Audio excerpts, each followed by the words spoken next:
You're listening to a Big Heads Media podcast.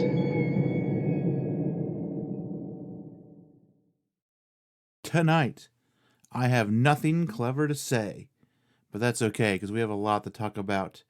It's Freetown, Massachusetts, Part 1. All that and more on Small Town Secrets.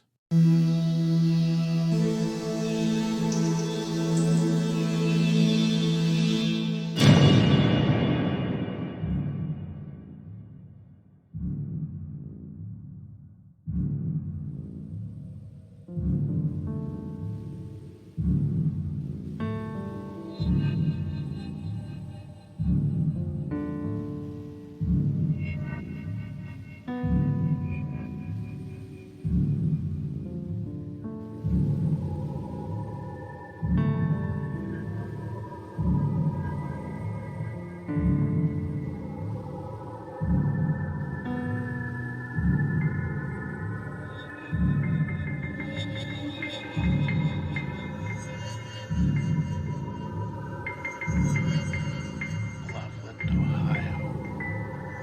Point Pleasant, West Virginia.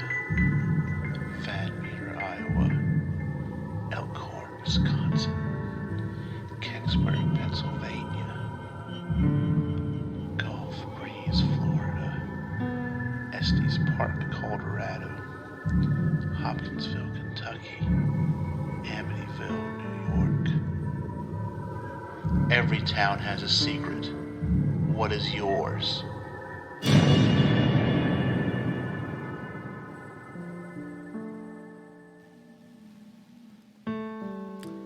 Hello everyone, and here we are, part 1 of the 2-part season finale for season 1. And we're talking about a big one, Freetown, Massachusetts. So big of a small town that there's a book, which is where I got most of the information from, I'll talk about it a little bit, and a documentary, which we'll probably be discussing more in the second episode, I think. But it's a story, a town that I've liked for a long time. I've had the book forever, and a couple of moves have gone by, and I lost it. I had to buy it again. But hey, I got it on sale this time, so not a bad deal. As some of you might know, or should know, this is the first episode of the new release schedule. Show is going to be coming out on Saturdays for the time being. Oh no, let's go through it. Let me tell you what all has happened. So, I've been trying for like the last, 3 years to claw my way back into some sort of design position, some sort of graphic position after I quit my former job and moved out to California for a little bit and had to come back, and that didn't work out too well. But I finally have managed to get back in a place that's paying all right, that is a position that I want to be in and a place I want to be at. It's a third shift gig. So I've been training. Here's what happened. Here's a great story. I went to, it's for sublimation graphic design, which sublimation is a way to print on t-shirts very quickly and effectively and also very cheaply. It involves printing them out on huge pieces of paper with a special ink that then it's steamed, and the ink turns into vapor, and the vapor gets transferred onto the t-shirt, and then it's actually very interesting. But I had applied for the graphic designer position, which really isn't a graphic designer position. I'm just running this huge printer and making sure that it doesn't go haywire and, break down and kill everyone. But beside that, I had accidentally applied for the production side and not the design position. So I went in for my interview, went through the interview, everything went great, and they offered me the job, and then the pay wasn't what it was supposed to be, and I was like, what's going on? And they were like, oh, you applied for the production the production side of things, which is actually making t-shirts. Well, not shirts, jerseys, sports jerseys for football teams, little league teams, and stuff like that. And I was like, oh, well, I wanted to apply for the design position, I told them, and they looked it up, and they were like, oh, it's been filled, but we're growing pretty quickly in that area. Take the production gig. If you hang around for a little bit, chances are you're going to be able to get where you want to be. So I did that. And it was the second day I was there. The dude who was training on first shift to take the third shift position that I wanted showed up drunk. Or my second day there, I think it was like his first week there or something. So he showed up drunk that morning on training, and needless to say, he did not last very long. So because of that, I was able to easily slide my way into that position. So I've been training on first for the last, week and a half. I started last week, but that was 4th of July week, so it was only 3 days, and then this week for the full week, and then I'll be back on third. So that is the reason for the entire schedule change, because like I said, now I can do it on Friday night. I can record it and edit it all in one big shot, hopefully, unless something goes terribly, terribly wrong, and then get it out Saturday morning. So it'll be like a Saturday morning cartoon. Actually, it'll be nothing like a Saturday morning cartoon. But that is the situation. And so that's why I've been kind of quiet on social media. It's just been a lot of schedule changes. I've been there. I've done stuff. I just haven't been as engaged on it as maybe I should have been. But all that is getting worked out. Everything's kind of settling down now. But enough about that. Let's talk about some Freetown, Massachusetts stuff here in a little bit. But first, let's do a quick promo for this week's featured podcast, which is going to be Drinkopedia. So give this a listen and check them out. Hi, it's Audra, Jason, and Matt from Drinkopedia Podcast. We're a bad education podcast that's like drunk history for the full curriculum. We have new episodes every Thursday, and you can find us on most major podcast platforms. Join us at the bar and follow us on Twitter at Drinkopedia Pod. So please check them out and everyone else over at Big Heads Media. I will, of course, leave links in the show notes to find those guys and to find Big Heads Media so that you can peruse even more podcasts for your listening pleasure. But let's move on. So, like I said, tonight is going to be a the first of a two-part season finale, and we're talking about one town. So what I've done is I've taken the research material that I'm using, which is Dark Woods by Christopher Balzano, which is an entire book about Freetown, Massachusetts, and the area around Freetown, Massachusetts. Some might call the Bridgewater Triangle. We'll get into that later. But I took the book and I kind of divided up into the 4 pieces I wanted to talk about. I made sure I didn't want to talk about the entire book because it's actually a pretty good book. Like I said, I've had it a long time. I've had to rebuy it because I lost it. And I wanted to leave some stuff in there for people to go and purchase the book and discover on their own. But I found 4 segments to kind of break up the 2 episodes into. So tonight, we're going to talk about a little bit of the history of the place because so many of the stuff that's going on, so many of the paranormal stuff that's going on is tied in so deeply with the history of the town and the Native Americans that used to live there and all of that. I felt that it was worth getting into that a little bit. And then we're going to talk about some of the Native American ghost sightings and stories. So that's going to be part 1 of tonight's show, part 1 of part 1. Part 2 of part 1 is going to be talking about the Freetown State Forest. And just, I'm going to say, I think 3 kind of locations in there that have strange happenings and high strangeness going on in and about them. And that's going to be tonight's episode. So next week, we will get into some more true crimey stuff. There's some cult activity going on. And then we're going to talk about kind of the encompassing area that they call the Bridgewater Triangle. So there'll probably be some Bigfoot stuff. And, I think there's a swamp that we're going to get into. But that's next week. But let's go onward into segment 1 of episode 109 for Freetown, Mass. We're going to talk about some history and some Native American stuff. So let's get to it. The area around Freetown is known as the dumping ground of Southeastern Massachusetts. It's been called that due to people just dumping unwanted cars in the Freetown State Forest during the gas crisis in the 1970s. Also, whatever junk anyone else felt like pitching into the woods at the time. But now all that is changing. Little by little, people are coming back to the area, cleaning it up, and making it something better, something stronger. However, there are things, experiences, and stories that will never go away. The first inhabitants to the Freetown area were the Wampanoag tribe. These Native Americans, however, never settled permanently in the area, but only used the land seasonally. When the English showed up, they saw the land as an investment. It was close to the water and chock full of resources. Sometime between 1614 and 1620, disease struck the Wampanoag tribe and struck them hard. It depleted their numbers from 12,000 down to just 2,000 or so. However, the neighboring tribe, the Narragansett, seemed untouched and untroubled by the sickness of the Wampanoag. This, combined with arriving English settlers, dwarfed their tribe and dwindled their military might.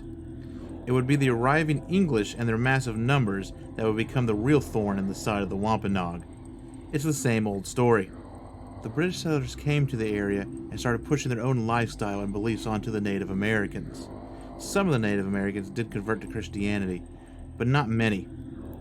Freetown was also settled in a rather dubious, deceitful, but not uncommon way. The English were known for tempting the Native Americans with products that they had never seen before, and using credit, and then using land as collateral. They would then limit the trapping and trade so the Native Americans could not repay the debt, and then take the land. The Wampanoag Sachem, or chief, at the time, Massawa, knew his people were being forced into a corner, but it was the only way to survive the onslaught of the British and the nearby tribes. Massawa's son, Wasumta, also known as Alexander, took over as Sachem when Massawa died. He also inherited his father's debt, which included a bar tab. To repay the debt, he gave up 30 or so square acres. This would become Freetown. It would be the last major land purchase in the area between the Wampanoags and the English. In 1662, Alexander was brought before court. He and his remaining followers, ones who had not converted to Christianity, were marched up the coast at gunpoint. Alexander would start complaining about stomach pains and asked to go home. He would die before returning home. His wife, Otome, queen of the Pauquesset tribe, and his brother Metacom, or Philip, believed him to have been poisoned. I want to pause here one quick. I'm not sure if her name is Watome or Matome. It's a typo in the book. It's the same person, but it's sometimes it was spelled with a W and a couple of times it was spelled with an M. I'm going with Watome because, I don't know, that sounds better to me. Throughout the next decade, Philip would take control of the entire Wampanoag tribe. Tensions would rise between Philip and the settlers, especially John Sassamon, who purchased the Freetown land. Then, one night, a lunar eclipse occurred, and many Native Americans in the area saw this as a sign of war, and King Philip thought no different. With the help of his sister-in-law's troops, Philip started attacking the settlers, and King Philip's war began. For 18 months, some of the bloodiest fighting ensued in and around Freetown, Massachusetts. Aaron Citado, I think that's how to say, Citado, a collector of stories about the war, was quoted in Dark Woods. And he said, and this is a quote, "The violence was, per capita, the bloodiest in American history, with a death rate higher than that of the Civil War. There were towns in Massachusetts that were not resettled until 70 years after the war because their economic conditions were so bad." Philip would meet his end on August 12, 1675. A group of rangers, led by Captain Benjamin Church, tracked him into Misery Swamp. And I would like to find out, was it always called Misery Swamp, or is it called Misery Swamp because of this? But Misery Swamp is near Bristol, Rhode Island. He was shot dead by a praying Indian, quotation marks, named John Alderman. And a praying Indian is as an old slang term for a Native American who had converted to Christianity. His head would sit on a pike outside of Plymouth, Massachusetts for nearly 2 decades. There are many ghostly stories around Freetown that revolve around Native Americans. Let's talk a little bit about the current Wampanoag Reservation. Like the land before, the reservation is not a place where descendants of the Wampanoag live. This reservation is used mainly for gatherings and ceremonies. In fact, it looks nothing more like a big camping spot, so if you see pictures of it, it looks like, it has, I don't know what you want to call them, but, kind of the the wooden structures that usually have like, picnic tables and stuff underneath them, things like that. It looks like a little park or a little campground. However, people see and hear strange things in the reservation. Take the case of Gabe and his wife Eileen. In 2000, they were driving through the state forest looking for an entrance. They came upon the reservation's visitor center first. They parked their car and got out to look around. And then they heard the beating of drums, as clear as day and loud. They went searching for the source.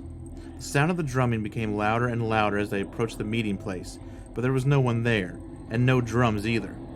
Just 5 columns of smoke, each about the size of a person. This frightened Gabe, but Eileen, his wife, calmly escorted him back to the car. The Native American spirits don't seem to be hostile, and Tim's encounter seems to support that. Tim was having a bad week, a really bad one. In order to calm himself down, he decided to ride his bike into the woods near the reservation. He mulled the dumb thing he did at work and his decision to ask his girlfriend to move out over and over in his head. And Tim went to a place he had seen before, when he had visited Res with friends, a large circle of rocks just past the visitor center. It was quiet and peaceful. It was just what he needed. He closed his eyes, only for a minute or two, and then heard a voice, a deep, powerful voice. He could not understand what the voice was saying, but he could feel it, and from that moment on, everything seemed right. He quit his job and quickly found a much better one, and in 2006, he married that girlfriend. There is one more thing. Something from the past, and something lost. That is, the wampum belt. The belt is the only thing left that tells the history of the Wampanoag before the British arrive. The only problem is, it's missing. It was taken away from Anawan, who became Sachem after Philip. And Anawan was also his military advisor, his vizier, if you will, and sent back to Britain as proof of victory over the Native Americans. To this day, it has not been located, and trust me, people have tried. Perhaps if it was returned, the ghost of King Philip may stop appearing at Profile Rock. That's a little foreshadowing right there, but that's just a couple of ghost stories from the Native Americans. They were some lighthearted ones, I will say. Nothing, dark or sinister. And that seems to be par for the course with a lot of the Native American hauntings, but some of the other stuff isn't so helpful. But that's probably more second episode stuff. But now let's get into the Freetown State Forest and a little bit of what goes on in there.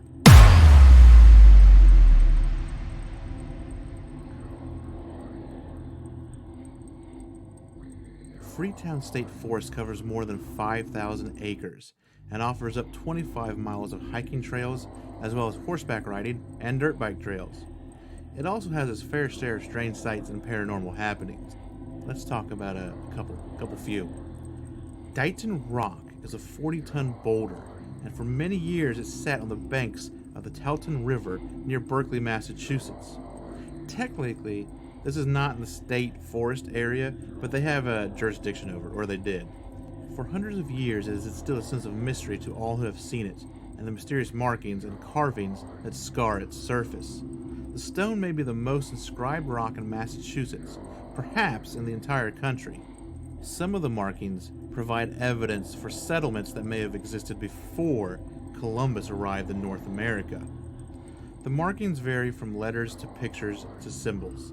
The markings have been attributed to the Vikings, the Italians, the Native Americans, the English, and the Portuguese. Dr. John Danforth was the first to make a sketch of the rock in 1860. He had his own idea what the mystery markings were. Danforth thought he told of a great battle between the Wampanoag and the travelers of the Tahltan River. But this theory doesn't hold much water nowadays. For one, Danforth never got a chance to see all the writing on the stone. And two, Native Americans didn't and don't really use formal letters or numbers in their languages.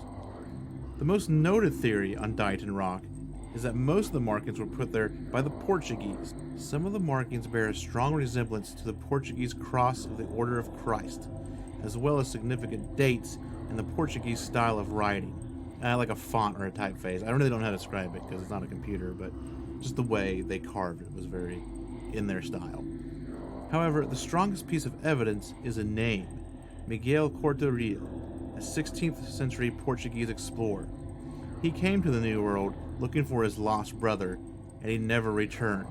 So the story is, the idea is that he used this stone, I believe, as some sort of marker. He came looking for his brother.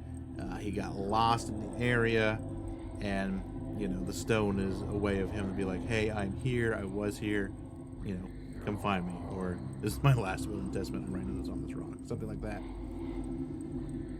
Today, Dighton Rock sits in its own enclosed museum for all to see and speculate about what it all means.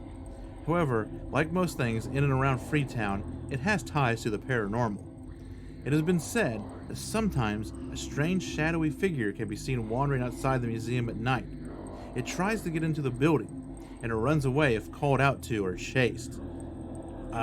It's a pretty new legend, though, I believe. I think it's someone mentioned it on a message board back in the 2000s sometimes. So you know how those message board experiences could be. Still, fun story. But let's talk about Profile Rock. Profile Rock is bar none the most recognizable feature in the whole forest.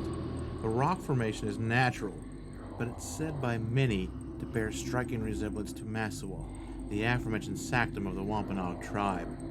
People have claimed to see him sitting in a praying position near the rock. He was known for being a wise and resourceful man. Patrick used to visit the area around the Profile Rock with his father.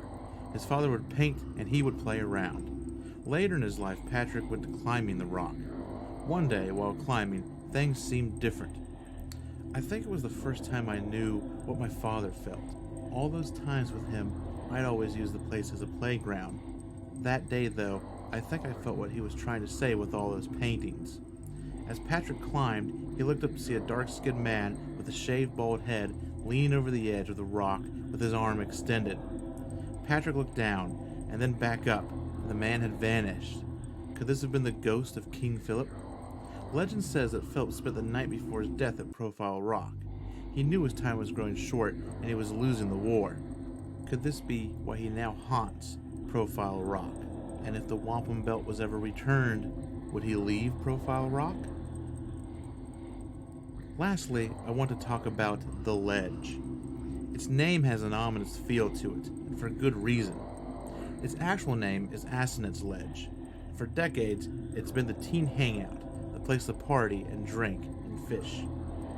The Ledge used to be a large rock face, but chunks of it have been quarried out over the years, and now resembles more of a cliff overlooking the lake of where the quarry used to be.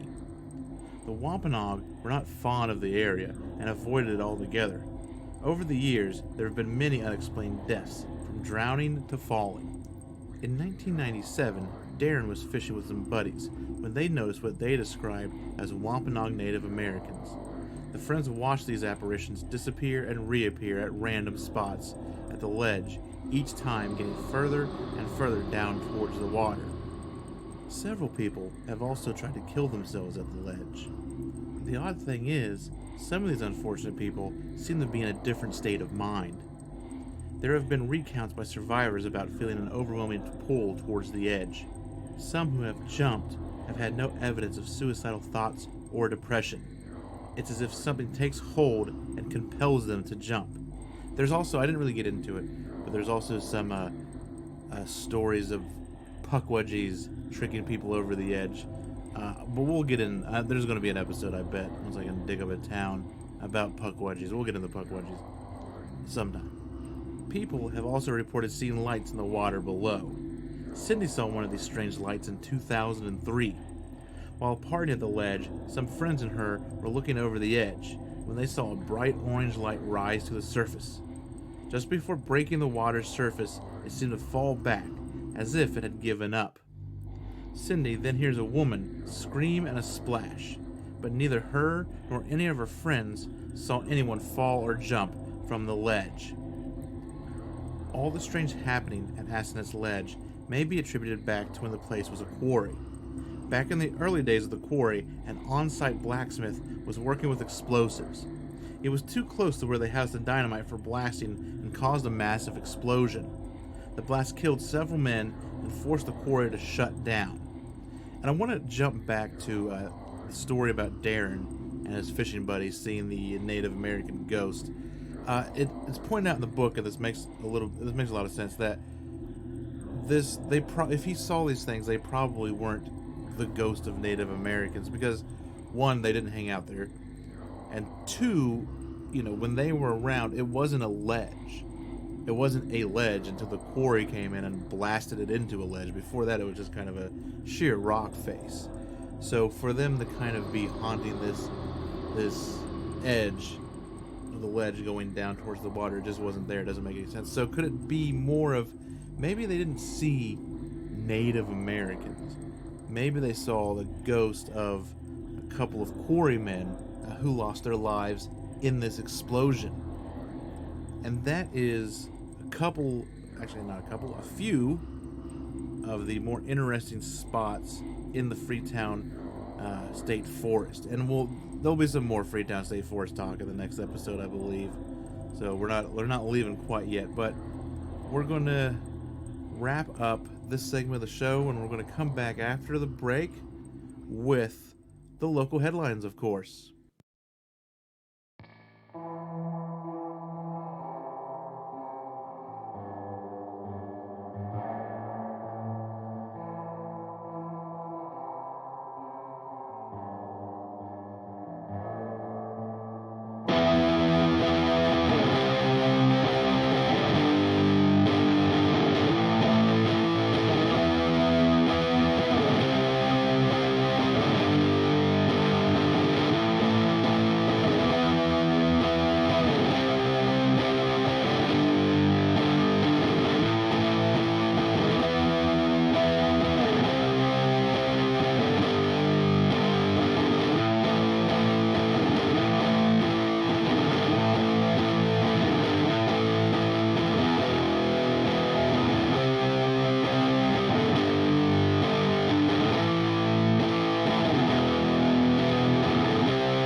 And we've got a few local headline stories again this week.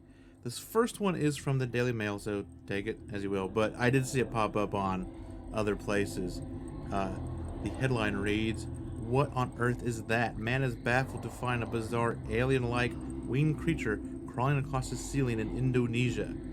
This is written by Tim Stickings for Mail Online. This bizarre creature caused bafflement at a home in Indonesia after it was seen crawling across the ceiling. Homeowner Hari Taho noticed the alien-like being scurrying across the ceiling in Bali last month. It had 2 wings, 4 tentacles of varying lengths, and appeared as though it was moving upside down with its legs holding onto the ceiling. Hari said the creature seemed to be looking for a safe place to stay because it had been rainy that night. He said, "I will let it stay in my house, but only for the night. I don't want it to scare my guests away." Hari said he had been unable to identify the winged critter, but joked that it looked like an alien. He added, "It's not something I've ever seen before, and I don't think it comes from the neighborhood." The answer remains unclear, but it could be part of a family of moths called the Aractinae, I think. It appeared to share certain characteristics with a species called Cretanois gangus, which is native to Southeast Asia and Australia. Like the mysterious creature, they have wings and 4 tentacles known as scent organs that are used to produce pheromones, a type of chemical substance, in a bid to attract mates. Footage of a similarly creepy creature emerged in Australia in 2017, and again appeared to be a Cretanois gangus moth. And of course, I'll link to the show notes so you guys can go to the story, because it does have pictures and it does have a video of it. And I don't know, it could be this moth that they claim. It almost it also kind of resembles, it's like maybe a moth that has some sort of parasite. I don't know if you've ever seen those videos of like the praying mantis and it's dead, and like all of a sudden this black long worm starts coming out of it. It's not like that at all. I mean, this thing does have like fuzzy tentacles coming out of it. If it's a moth, I don't even know how it flies. I mean, the tentacles and stuff are like on top of its wings. So maybe it's some sort of mutation, maybe it's some sort of parasite, or it is this crazy moth that they say that it is. But check it out. And this next story comes from wavy.com. The headline reads, "Her eyes were completely black. Virginia family fends off naked woman who claimed to be the devil." This is by Taylor Cunningham and Dean Marici from WRIC. Chesterfield County, Virginia, WRIC. A Chesterfield family spoke with 8 News on Friday after fending off a naked intruder who broke into their home on South Twilight Lane the night before. The intruder claimed to be the devil and attacked the family, prompting the homeowner to fire 39 rounds. The incident was a traumatic experience for Lewis's family's first night in their brand new home. "She was in to kill us," Melissa Lewis said. "That was her almighty, to kill us. She attacked us, and I held her down and just kept punching her as hard as I possibly could." The Lewis's dream home now looks like a war zone, with blood soaked into the carpet, the walls and windows riddled with bullets and shell casings scattered all over.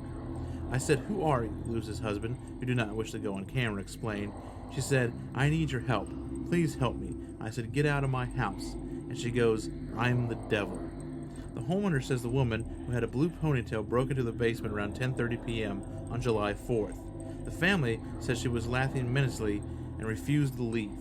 She looked possessed. Her eyes were completely black, like saucers, and she was laughing like it was a joke, Lewis's husband told 8 News.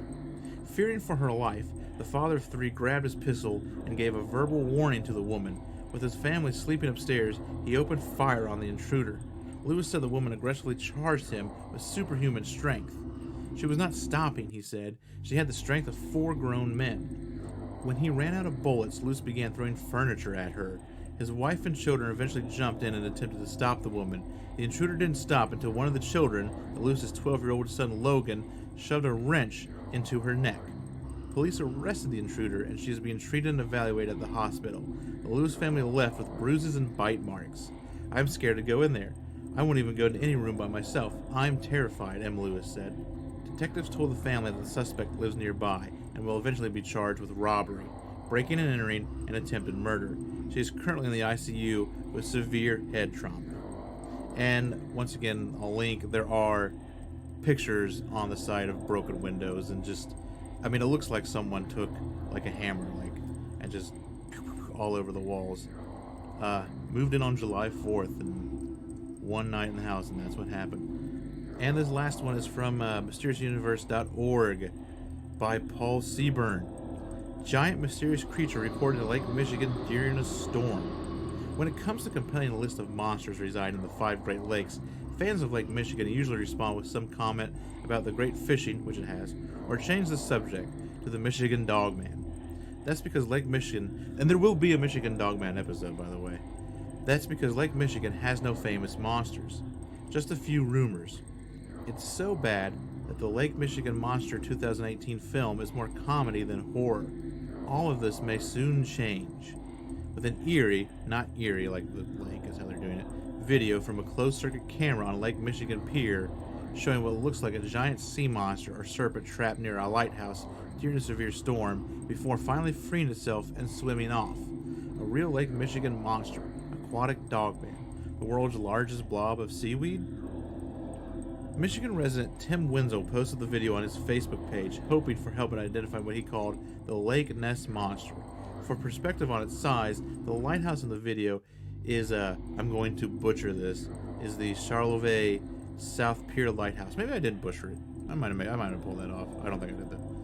A lighted landmark for Lake Michigan boats looking for the channel to round the lake and Lake Charlevoix. The first wooden lighthouse was built there in 1885, and the current steel structure was built in 1948, and is 41 feet, 12.5 meters high. Wenzel was apparently watching the live video stream provided by WWMT and Horizon Broadband livestream service on June 13th because he was a self-described storm geek and small sailboat skipper. After posting the video on Facebook, Wenzel received a number of serious and nonsensical suggestions as to what the monster might be. He agrees with many who thought it was a giant lake sturgeon, which can weigh up to 200 pounds and reach a length of 7 feet. While sturgeons are known to be flexible, the creature in the video seems to be pretty bendable and far longer than 7 feet. This leads some, including Dr. Pete, I thought they said Pete Vankman, Pete Van Varken, the Dickman Road Veterinary Clinic in Battle Creek, interviewed by Kalamazoo radio station K102.5, to suggest it was a giant eel, especially after seeing it seemingly slither through the barrier and appear to dive after reaching the other side. There are many species of eels and lampreys, both native and invasive, living in Lake Michigan. However, even the sea lamprey only reaches 4 feet, 1.2 meters in length, and the thing in the video appears larger. So what was this thing in Tim Wenzel's video? A mutant lamprey or sturgeon? An unidentifiable blob of seaweed or trash? Something else? Something worse? Something at least worthy of the name Lake Michigan Monster, and a better movie. And there we go. Those are our local headlines for this week for episode 1.09. And to finish out the show, we're going to return really quick with a couple of listener stories.